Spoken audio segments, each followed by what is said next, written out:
نماز تہجد فجر کی اذان سے کتنی دیر پہلے پڑھ سکتے ہیں؟ نماز تہجد کا وقت کب شروع ہوتا ہے، کب ختم ہوتا ہے؟ اسی طرح نماز تہجد کے لیے سونا بھی لازم اور ضروری ہے یا نہیں؟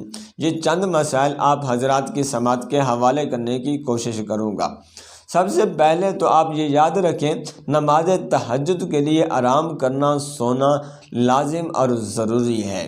اس کو مثال دے کر سمجھانے کی کوشش کرتا ہوں کہ دو آدمی ایسے ہیں جنہوں نے نماز عشاء ادا کر لی۔ نماز عشاء ادا کرنے کے بعد ایک شخص آرام کرتا ہے، سو جاتا ہے، اور دوسرا شخص اپنے کام کاج میں مشغول ہو جاتا ہے، مصروف ہو جاتا ہے۔ اب جو شخص سو گیا تھا اس کی آنکھ آدھے گھنٹے بعد، گھنٹے بعد، سوا گھنٹے بعد کھل جاتی ہے۔ اب وہ رات کے 10 بجے بھی، 9:30 بجے بھی، 11 بجے بھی وہ چاہتا ہے کہ میں نماز تہجد ادا کروں، تو وہ نماز تہجد ادا کر سکتا ہے۔ اس کے لیے نماز تہجد کا وقت شروع ہے، نماز تہجد وہ اس وقت میں ادا کر سکتا ہے۔ اب دوسرا شخص جو نماز عشاء ادا کرنے کے بعد کام کاج میں مشغول ہو گیا، اب یہ اپنے کام سے رات کو 4 بجے، 3:30 بجے فارغ ہوتا ہے۔ اب یہ چاہتا ہے کہ میں نماز تہجد ادا کروں، اس کے بعد آرام کرتا ہوں، تو یہ شخص نماز تہجد ادا نہیں کر سکتا۔ اگر یہ کوئی نوافل ادا کرے گا تو وہ نوافل صلاۃ اللیل ہوں گے، یعنی کہ رات کے نوافل شمار کیے جائیں گے، نماز تہجد شمار نہیں کی جائے گی۔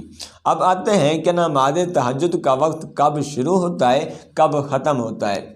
اس کے لیے یعنی کہ نماز تہجد کے لیے کوئی خاص وقت مقرر نہیں ہے، متعین نہیں ہے، لیکن اتنی بات لازم اور ضروری ہے کہ جو شخص نماز عشاء پڑھنے کے بعد آرام کرتا ہے، جب وہ آرام سے بیدار ہوگا، سو کر اٹھ جائے گا، تو اب اس کے لیے اس وقت نماز تہجد کا وقت شروع ہو جاتا ہے۔ لیکن نماز تہجد کا وقت تو اس کے لیے شروع ہو گیا، لیکن نماز تہجد کا وقت ختم کب ہوگا؟ نماز تہجد کا وقت اس وقت بعینی ہی ختم ہوتا ہے جس وقت سحری کا وقت ختم ہوتا ہے، یا یوں کہوں جس وقت طلوع فجر ہوتی ہے اس وقت نماز تہجد کا وقت ختم ہو جاتا ہے۔